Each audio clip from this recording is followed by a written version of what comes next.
हैं मेरे बेटे की नौकरी लग जाए, मैं तो ऐसे भंडारा पूरी हो कराऊं। जाएगी क्या? इससे पूरी हो जाएगी क्या? तुम भगवान को क्या मानते हो? क्या अपनापन? देखो, दो बातें हैं, भगवान और उनका सारा संसार। सारा संसार है ना।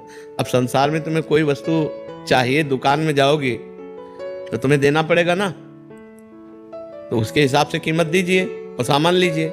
एक हुआ ये सौदा। तो एक हुआ घर की बात कि पापा हमको ये अंगूठी दे दे चाहिए, तो वो पापा की जिम्मेदारी की अंगूठी दे दें। दो में भगवान को तुमने क्या माना? ऐसे थोड़ी दरबार में जाके मांग लिया और आपको मिल जाएगा। क्या माना?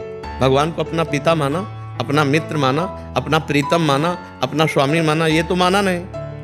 फिर तो दुकान है भगवान की, मेरे ईश्वर की दुकान में सबका जीवन खाता। अब तपस्या, पुण्य, अनुष्ठान ये है नहीं। अब काहे को तुम्हारी मांग पूरी हो जाएगी?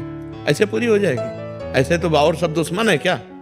सब मम प्रिय सब मम उपजाए, सब भगवान के बच्चे हैं, सबको भगवान ने प्रकट किया है, तो सबसे वैर हो जाएगा क्या भगवान का? तुम्हें एक मंदिर में जाके मांगो, तुम्हारी बात पूरी हो जाएगी।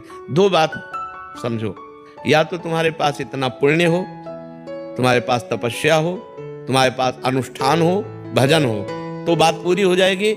या फिर भगवान से प्यार हो कि भगवान मेरे पिता हैं, भगवान मेरे मित्र हैं, भगवान मेरे स्वामी हैं, भगवान मेरे पति हैं, भगवान मेरे प्रीतम। जो भाव रख पाओ भगवान से प्रीतम, और जब ये भाव रखोगे तो मांगने की बात खत्म हो जाएगी। क्योंकि वो सर्वज्ञ हैं, वो अल्पज्ञ थोड़ी हैं। वो पहले से पहले आपकी व्यवस्था करेंगे, मांगने की कोई जरूरत ही नहीं पड़ेगी। अगर मांगते हो तो तुम्हारे पास पुण्य होना चाहिए, तपस्या होनी चाहिए, अनुष्ठान होना चाहिए। ऐसे नहीं पूर्ण हो जाता, फिर लोगों की अश्रद्धा हो जाती है।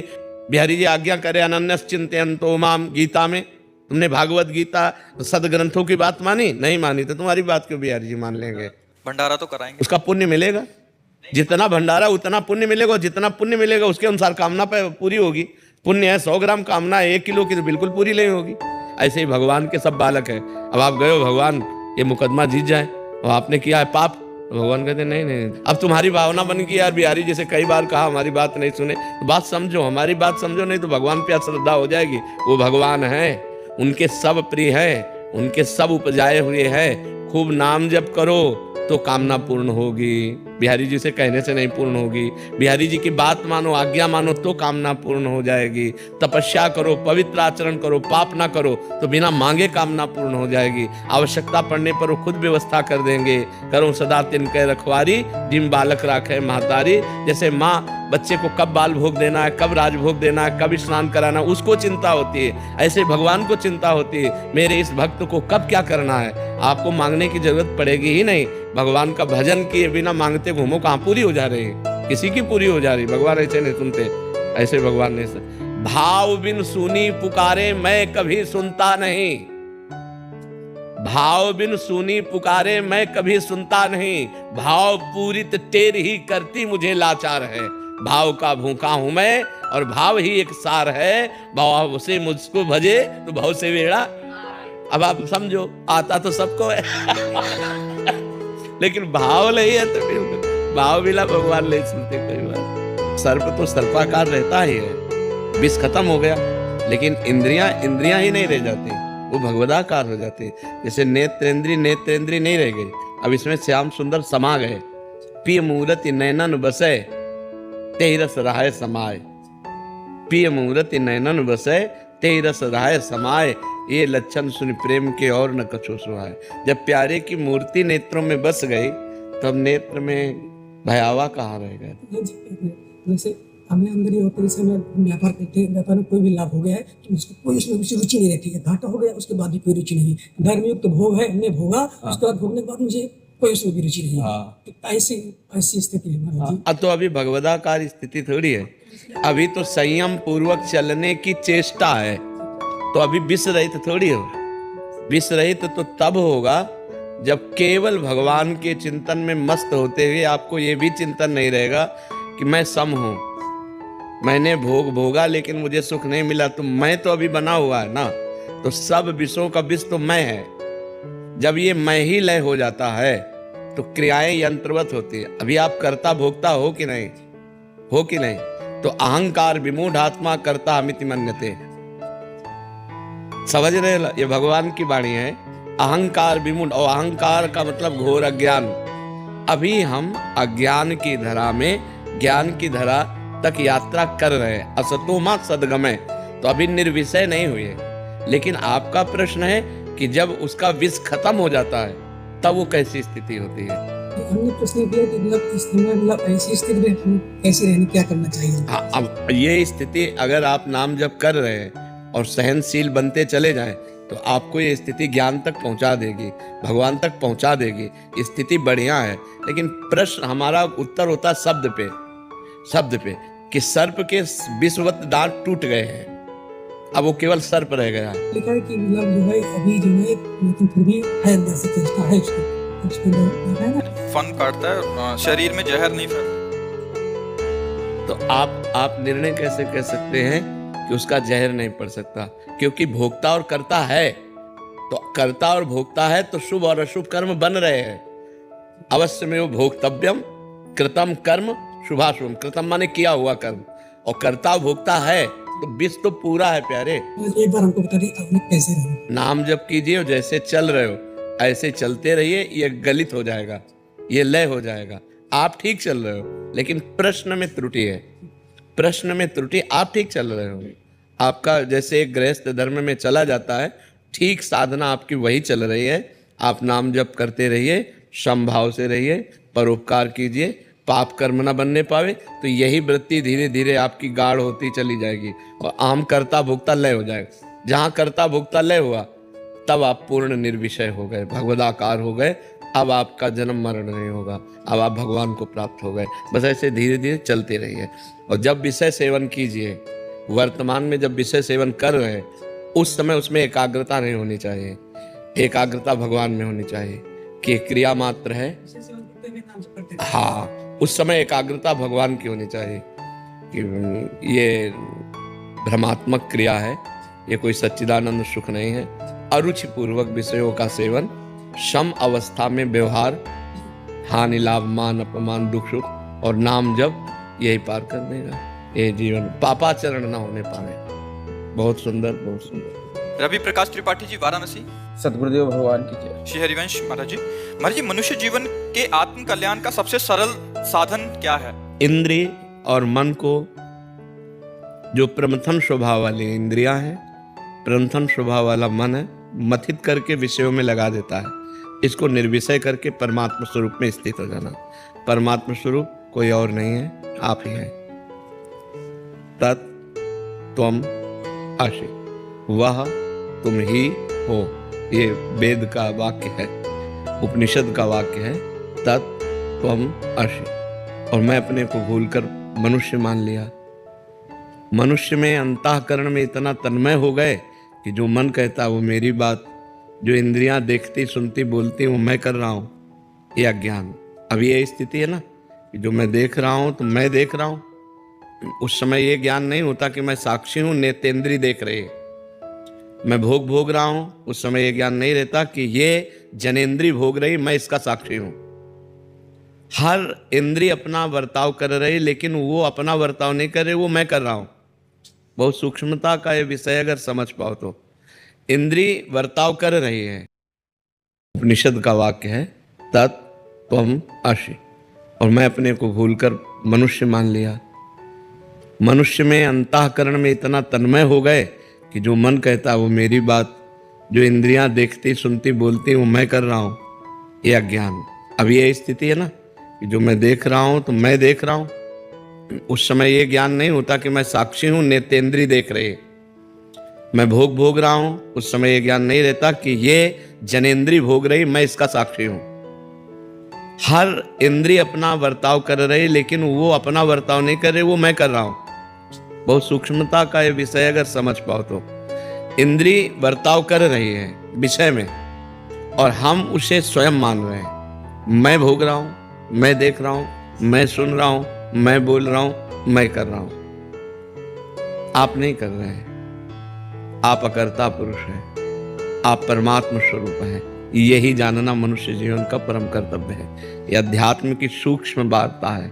जड़ चेतन ही ग्रंथि पड़ गई, यद्यपि मृषा छूटति कठिनाई। जड़ चेतन की ग्रंथि पड़ गई, यद्यपि झूठी है, कभी पढ़ ही नहीं सकती, पर छूटति कठिनाई। इतना विचित्र हम फंस चुके हैं अंतःकरण में। मन कहता है कि हमको ये दृश्य देखना है, नेत्रेंद्रिय के साथ मिल गया, मुझे ये दृश्य देखना है। अब आप उसको अपना मान लेते हैं, यार मेरे को आज ये देखना है, फंस गए। अब निर्णय नहीं कर सकते कि गलत देखना था या सही देखना था। अगर आप उस समय विवेकवान हैं तो आप मन और नेत्रेंद्रिय दोनों को शासन में लेंगे कि ये गलत दृश्य है, मैं नहीं देखूंगा। ये साधक की बात है। सिद्ध पुरुष तो गलत सही दोनों से ऊपर उठ जाता है, उसके लिए न कुछ गलत है न कुछ सही है। वो न देखता है, न सुनता है, न बोलता है, और देखता सुनता बोलता हुआ भी वो कुछ नहीं करता है। बड़ी दिव्य स्थिति होती है अध्यात्म की। तो मनुष्य जीवन का परम कर्तव्य है भगवत प्राप्ति। हम भजन के बल से अपने अंदर छुपे हुए अज्ञान का नाश करके समस्त इंद्रिय और मन के विजेता बन के भगवान को प्राप्त करें। यही मनुष्य जीवन का लाभ है। देखो, लाभ कहते हैं परिणाम को। परिणाम यदि लाभ तो लाभ, और परिणाम यदि हानि तो वर्तमान के लाभ को लाभ नहीं कहते। परिणाम में आइए, जब आपका शरीर छूटेगा तब 5 पैसा नहीं जाएगा आपके साथ, तो परिणाम में तो घाटे में हो गए। परिणाम हमें देखना। विवेक क्या करता है? परिणाम देखता है। और अविवेक माने अज्ञान क्या करता है? वर्तमान देखता है कि यार अभी भोगो, अब 5 मिनट भोगा और जीवन भर जेल काटा, लाभ तो नहीं हुआ ना। 5 मिनट की क्रिया और आजीवन कारावास। अगर वहां थोड़ा ज्ञान कर लेते तो बच जाते। तो ज्ञान क्या करता है? वो हमें परिणाम दिखाता है। अज्ञान क्या सिखाता है? इधर ले ही नहीं जाएगा, वो परिणाम की तरफ ले ही नहीं जाता। और मनुष्य जीवन विवेकवान होना चाहिए। पशु नहीं कि जो मन में आया सो कर लिया, उसका निर्णय करें हम। और विवेक के द्वारा हम अपने मन और इंद्रियों को शासन में लेकर भगवान की तरफ चलें, अध्यात्म की तरफ चलें, और इस जीवन को भगवत प्राप्ति कराएं। जब हम परिणाम में देखते हैं तो पूरा का पूरा सिस्टम यहाँ का झूठा है। ये लगाकर, शरीर लगाकर सब सिस्टम झूठा है। अभी प्राण निकले तो न पत्नी, न पुत्र, न परिवार, न जमीन, न बैंक बैलेंस, न शरीर, कुछ नहीं। किया हुआ आपका पाप और पुण्य कर्म वही आपके साथ जाएगा। अगर हमने इस संसार में रहते हुए भगवान का भजन कर लिया, कोई पाप कर्म नहीं किया और भगवान को प्राप्त कर लिया, तो मानव जीवन का परम लाभ। आप बहुत प्रतापवान होकर दिव्य विमान पर बैठकर भगवान के वैकुंठ धाम की यात्रा होगी। जो राम उपासक है साकेत धाम की उपासना हो, शिव है कैलाश धाम की, प्रिया प्रीतम के हैं निकुंज की। ये हुआ परिणाम कि आपका जय हो कहते हुए मंगलमयी यात्रा। नहीं तो दुनिया में लाखों का मेला जुड़ा, हंसा जब जब उड़ा तो अकेला। पूरा जीवन झूठे में गया कि नहीं गया? फाइनल पे आओ। जैसे हम हंसी वाली बात कहें कि किसी आपको ऐसे देश में भेजा जाए जिसमें सब सुविधाएं आपको दी जाएंगी, सब सुविधाएं, खूब कमाओ खाओ मौज लो, लेकिन जब वहां से निकाले जाओगे तो कपड़ा तक उतरा लिया जाए। ऐसे देश में रहना पसंद करोगे? इसी देश में रह रहे हो। शरीर तक उतरा लिया जाता है। ये शरीर जीवात्मा का कपड़ा है, शरीर तक छिलवा ले, जला दिया जाता है, नष्ट कर दिया जाता है। बोलो, हम लोग ऐसे देश में रह रहे हैं जिसका नाम मृत्यु लोक है, और राजी है। और जिस कार्य के लिए आए उस कार्य से मतलब नहीं है। कार्य के लिए आए हैं मोक्ष, मुक्त होने के लिए कि आप दोबारा मुझे इस संसार में नहीं, अब भगवान के दिव्य देश में, भगवान के दिव्य राज्य में अगर यहाँ आए भी तो कर्म बंधन मुक्त होकर के आवे, कर्मों में बंधे हुए नहीं। इतना दुख है संसार में, दुख ही दुख। आप जिधर देखो दुख ही दुख, दुखालयम शाश्वतम। और इसमें हम राजी हैं, दूसरे के 100 लेके जा रहे हैं, बोल रहे हैं राम नाम सत्य है, लेकिन अपनी समझ में नहीं आ रहा कि सत्य है क्या। फिर मनोरंजन में लग जाते हैं, लेकिन अपने को पता नहीं कि यही दशा मेरी होनी है, कोई मेरे साथ नहीं जाना। तो मानव जीवन का परम लक्ष्य भगवत प्राप्ति। अब आप गौर करने की बात है कि जैसे आप 50 वर्ष के हो तो 50 वर्ष में आपने जो भी कमाया है, अगर वो पूरा दे करके 5 श्वासें खरीदना चाहें तो आप नहीं खरीद सकते। 50 वर्ष की श्वासें जो आपने संसार में लगा दी, वो पूरी प्रॉपर्टी देकर 5 श्वासें और खरीदना चाहें कि एक्स्ट्रा हमें दे दें, तो हमारी सरकार से नहीं मिलेगी आपको।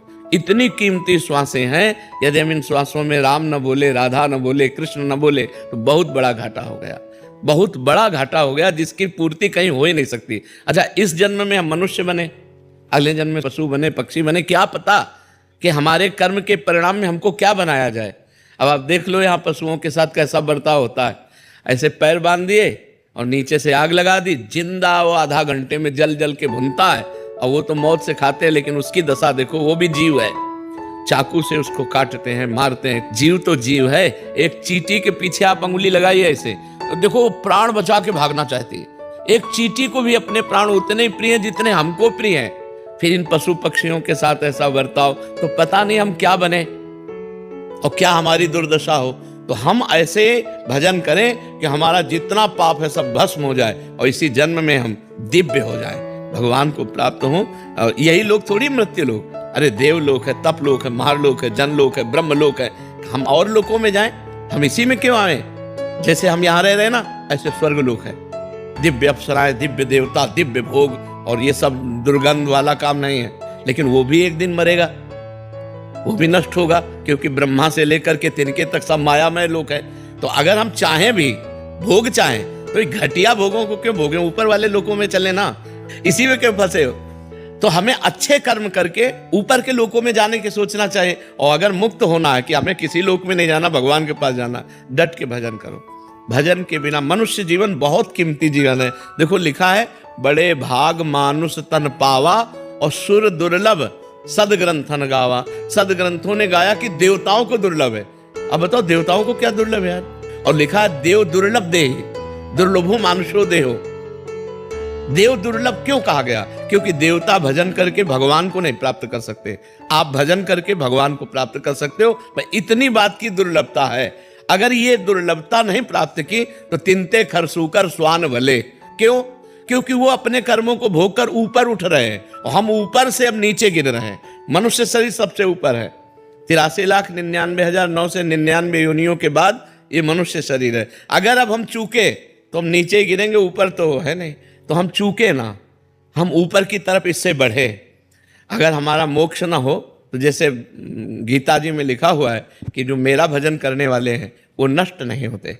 अगर आप किसी विषय के प्रेम में भगवान की प्राप्ति नहीं कर पाए, भजन कर रहे हैं, मान लो आप विषयी पुरुष हो और भजन कर रहे हो, तो आपको स्वर्ग ले जाया जाएगा, वहां के दिव्य भोग भोगाए जाएंगे। और फिर मृत्युलोक में श्रीवान कुलवान धनवान के यहाँ जन्म होगा और फिर भजन का योग मिलेगा। और फिर आप मतलब आपका अमंगल हो ही नहीं सकता। भाव कुभाव अनख आलसहु नाम जपत मंगल दिस दसहु। दसों दिशाओं में आपका मंगल होगा। इसलिए भगवान की प्राप्ति करना मनुष्य जीवन का परम लक्ष्य है।